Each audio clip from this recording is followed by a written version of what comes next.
we are receiving some request from the students regarding whether the knock-knee persons are eligible for the IPS selection or not. This is the common question asked by some aspirants to us. So we want to prepare a video on this topic so that students can understand easily whether knock-knee persons are eligible for the IPS selection or not. First, let's understand what is knock-knee. In this image, you can see the normal posture and the person who's affected by knock-knee.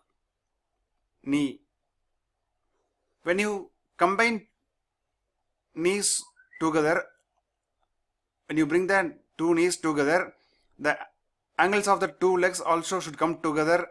That is the normal posture. In the knock-knee condition, even when you bring the two knees together, the two angles will not come closer.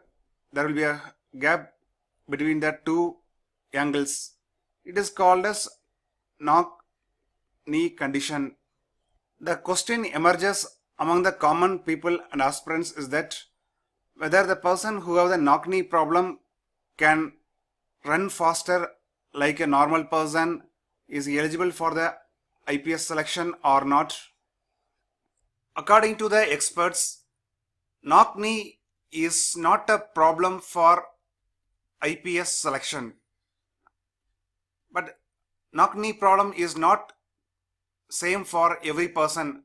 For some persons it may be mild, some persons it may be severe.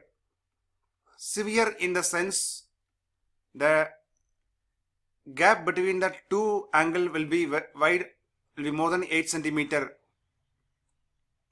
For example, look at the image. In this image, only one knee is affected and other knee seems normal.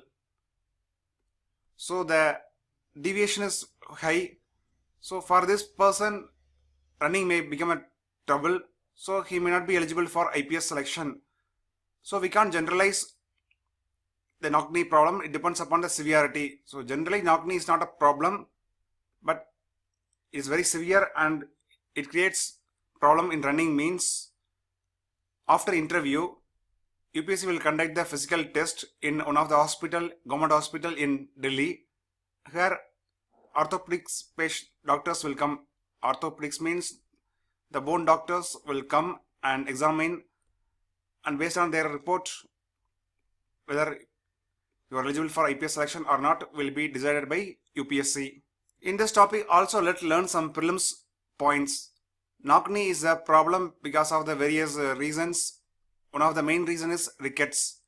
Rickets is a vitamin D deficiency causes rickets, and also calcium deficiency also leads to rickets. That's why people advise to drink more milk from the childhood itself, because milk is a good source of calcium and we need to play outside the door, because early morning sun exposure is good for vitamin D production. Vitamin D is produced in our skin when we expose to the early morning sun. Early morning means 6 to 7 is the ideal time for getting exposure. There are other reasons also, like excessive pressure on the knees, maybe injury or infection or genetic conditions may also cause knock-knee problem. Some aspirants may ask whether any treatment is there for knock-knee. After treatment, whether they will become eligible for IPS or not. Generally, doctors do osteotomy. Osteotomy means simply removing the affected part of the knee. From the knee, they will remove a small piece of bone and they realign the knee into the correct position. After a few months, the operated person will become normal, and after a few months he can normally walk, normally run. So after operation he will become eligible for IPS. And also it depends upon the severity. If severity is too much and depends upon the operation success, eligibility will be coming. So that's all about the knock-knee problem and eligibility criteria for IPS we discussed. To get more videos about the general information on IAS IPS examination, visit our website commoonindia.com.